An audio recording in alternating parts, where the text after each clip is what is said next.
আমাদের এলাকার গর্ব।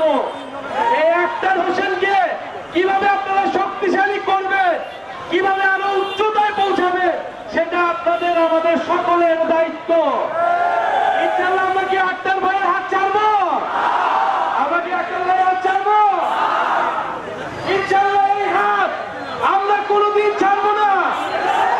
এবং কাউনিয়াবাসী বীরগাছার পক্ষ থেকে আক্তার হোসেন এই বাংলাদেশকে নেতৃত্ব দিবে। জুলাই গণঅভ্যুত্থানের যে আকাঙ্ক্ষা, বিচার সংস্কার এবং নতুন সংবিধানের, সেই লড়াইয়ে আক্তার হোসেন এগিয়ে যাবে। আপনারা থাকবেন আমাদের সাথে ইনশাআল্লাহ। আরেকটি কথা বলে শেষ করব যে তিস্তা মহাপরিকল্পনা রয়েছে, অবশ্যই বাস্তবসম্মত ভাবে এই পরিকল্পনা করতে হবে, যাতে রংপুরবাসী, যাতে বাংলাদেশের স্বার্থে রক্ষা হয়।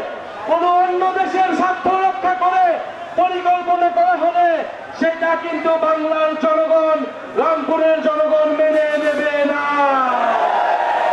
ইনকিলাব।